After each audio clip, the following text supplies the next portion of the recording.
कई बार आप पे आरोप लगे हैं कि आपका जो मॉडल है चुनाव जीतने का वो ये है कि फ्री बिजली, फ्री पानी।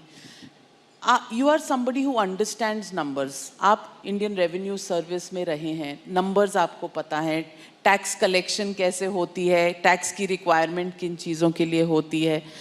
क्या ये फ्री के जो पॉपुलिस्ट बांटने की इलेक्शंस के दौरान जो ये एक आदत सी पॉलिटिकल पार्टीज में बन गई है, क्या ये लॉन्ग टर्म सस्टेनेबल है?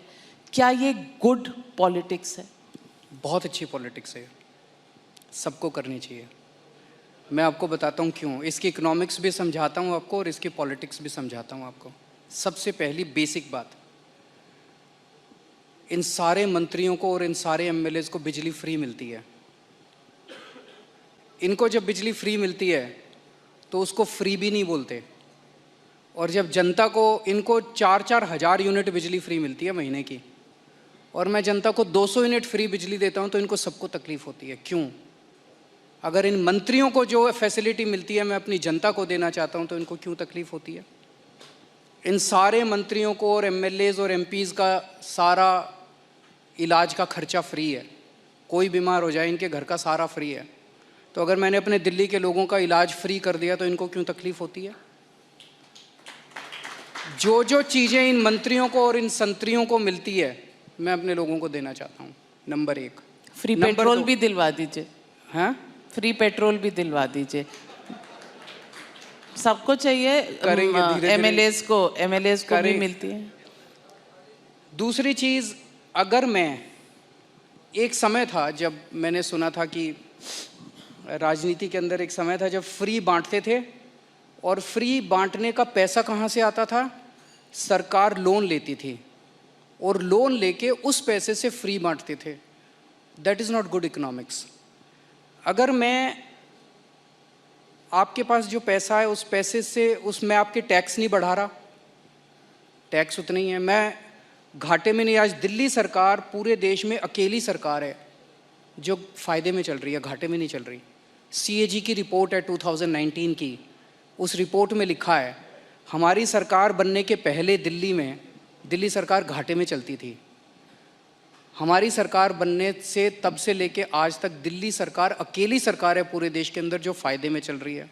मैं सरकार फ़ायदे में चला रहा हूँ, मैं कोई नया टैक्स नहीं लगा रहा, मैं कोई लोन नहीं ले रहा। अगर मैंने करप्शन ख़त्म करके, पैसा बचा के लोगों को अगर सुविधाएं दे दी तो क्या बुरी बात की? तो दिस इज़ गुड इकोनॉमिक्स। और तीसरी चीज़, पर ये मिरेकल होता कैसे? मैं एक छोटा सा एग्जांपल देता हूँ। जैसे ये फ्री दवाइयों वाला कैसे सिलसिला चालू हुआ, ये बड़ा इंटरेस्टिंग है। हमने एक फ्लाईओवर बनवाया, उस फ्लाईओवर की 325 करोड़ रुपए की एस्टिमेटेड कॉस्ट थी, वो शायद 200-250 करोड़ रुपए में बन गया, तो 125-150 करोड़ रुपए उसमें बच गए। कैबिनेट मीटिंग चल रही थी, हम लोग डिस्कस कर रहे थे, तो पता चला कि ये 125-150 करोड़ रुपए बच गए। सो मैंने उनसे पूछा, हेल्थ मिनिस्टर से, मैंने कहा मान लो हम दिल्ली के लोगों की सारी दवाइयाँ फ्री करना चाहें, हम ये डिस्कस कर रहे थे इस पैसे को कहाँ इस्तेमाल करें। तो मैंने कहा अगर हम सबका इलाज फ्री करना चाहें तो कितना खर्चा आएगा? So after 2-3 days they got back to me, they said 300-350 crore. So मैंने कहा ठीक है, इतना तो हम फ्लाईओवर बनाने में ही बचा लेंगे, इतना का पैसा। तो अगर मैंने फ्लाईओवर बचा के लोगों का इलाज फ्री कर दिया तो क्या बुराई है?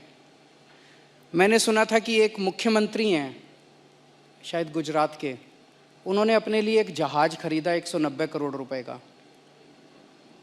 मैंने लिए अपने जहाज़ नहीं खरीदा, मैंने दिल्ली की सारी अपनी माँ बहनों का डीटीसी बसों में किराया मुफ्त कर दिया, 150 करोड़ का खर्चा आया। बताओ क्या बुराई है?